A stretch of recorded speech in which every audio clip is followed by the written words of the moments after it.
അസ്സലാമു അലൈക്കും വറഹ്മത്തുള്ളാ. സ്കൂൾ സമയമാറ്റവുമായി ബന്ധപ്പെട്ട ചർച്ചകൾ നമ്മുടെ നാട്ടിൽ പുരോഗമിച്ചുകൊണ്ടിരിക്കുകയാണ്. പ്രത്യേകിച്ച് മതസംഘടനകളുടെ അഭിപ്രായങ്ങൾ ജനാധിപത്യ വിരുദ്ധമാണ് എന്ന് അടച്ചാക്ഷേപിക്കുന്ന മുഖപ്രസംഗങ്ങൾ ഒക്കെ നമ്മൾ കണ്ടുകൊണ്ടിരിക്കുകയാണ്. നമുക്ക് വിദ്യാഭ്യാസത്തെ രണ്ടാക്കി ഭാഗിക്കാൻ പറ്റും. ഒന്ന് പൊതുവിജ്ഞാനം, മറ്റൊന്ന് മതവിജ്ഞാനം. മറ്റൊരു തലത്തിൽ പറയുകയാണെങ്കിൽ ഫിസിക്കൽ എഡ്യൂക്കേഷൻ, സ്പിരിച്വൽ എഡ്യൂക്കേഷൻ. നമ്മൾ മനുഷ്യന്മാർ ആത്മാവും ശരീരവും ഉൾച്ചേർന്നതാണല്ലോ നമ്മുടെ നിർമ്മിതി എന്നത്. എങ്കിൽ നമ്മുടെ ശരീരം തീർച്ചയായിട്ടും ഇവിടെ നശിക്കും, പക്ഷെ അപ്പോഴും നമ്മുടെ ആത്മാവ് ബാക്കിയാകും.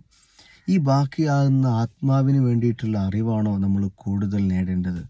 അല്ല, നമ്മുടെ നശിക്കുന്ന ഭൗതിക ശരീരത്തിന് വേണ്ടിയിട്ടുള്ള അറിവാണോ നമ്മൾ ഏറ്റവും കൂടുതൽ സമ്പാദിക്കേണ്ടത്? ഇത് നമ്മൾ സ്വയം നമ്മോട് ചോദിക്കേണ്ട, ആത്മവിചിന്തനം ചെയ്യേണ്ട ഒരു ചോദ്യമാണ്. ഇനി വേറൊന്ന്, നമ്മുടെ നാട്ടിൽ യൂഷ്വലി ലെയൻ ഷെയർ സ്ഥാപനങ്ങളും വിദ്യാഭ്യാസ സംരംഭങ്ങളൊക്കെ പൊതുവിജ്ഞാനത്തിന് വേണ്ടിയിട്ടാണ് അല്ലേ? പക്ഷെ ഏറ്റവും കൂടുതൽ നമ്മൾ വിദ്യാഭ്യാസ സംവിധാനങ്ങൾ ഉണ്ടാക്കേണ്ടത് എന്തിനായിരിക്കണം? മതവിജ്ഞാനത്തിനോ അല്ലെങ്കിൽ ആത്മീയമായിട്ടുള്ള ജ്ഞാനത്തിനു വേണ്ടിയിട്ടല്ലേ? കമ്പേഷൻ, കാരുണ്യം, ആർദ്രത, അലിവ്, ഈ മൂല്യങ്ങളൊക്കെ പഠിപ്പിക്കുന്നത് സത്യത്തിൽ പൊതുവിജ്ഞാനത്തെക്കാളും കൂടുതൽ മതവിജ്ഞാനമല്ലേ?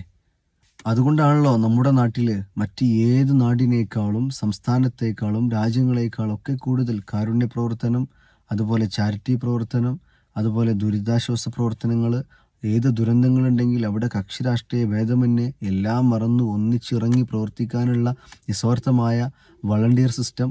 ഇതൊക്കെ എന്തുകൊണ്ടാണ്? നേരത്തെ പറഞ്ഞ മാനുഷിക മൂല്യങ്ങൾ ഉണ്ടായതുകൊണ്ടാണ്.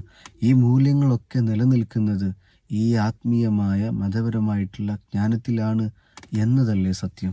പക്ഷേ എങ്കിൽ നമ്മുടെ മക്കളെ ഏറ്റവും കൂടുതൽ സമയം ചെലവഴിക്കുന്നത് എന്തിനാണ്? പൊതുവിജ്ഞാനം നേടാൻ വേണ്ടിയിട്ടാണ്.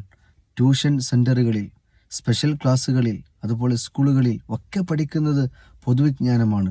എന്നിട്ടും വളരെ കുറഞ്ഞ സമയം മാത്രം പഠിക്കുന്ന മതവിജ്ഞാനത്തിൻ്റെ സമയം അപഹരിക്കുന്ന തരത്തിലുള്ള നിലപാടുകൾ, തീരുമാനങ്ങൾ സർക്കാർ എടുക്കുമ്പോൾ സ്വാഭാവികമായിട്ടും മതസംഘടനകൾ അതിനെതിരെ വിയോജിപ്പ് പ്രകടിപ്പിക്കുമല്ലോ. കാരണം ഫണ്ടമെൻ്റൽ റൈറ്റാണ് മതപരമായിട്ടുള്ള അറിവ് പഠിക്കലും അത് പകരലും അത് പ്രചരിപ്പിക്കലും ഒക്കെ. അപ്പോൾ സ്വാഭാവികമായും മതസംഘടനകൾ വിയോജിപ്പ് സൃഷ്ടിക്കുകയും അഭിപ്രായ പ്രകടനങ്ങൾ നടത്തുകയും ഒക്കെ ചെയ്യും. അത് സർക്കാരിനോടുള്ള വിയോജിപ്പോ എതിർപ്പോ ജനാധിപത്യ വിരുദ്ധമോ അല്ല.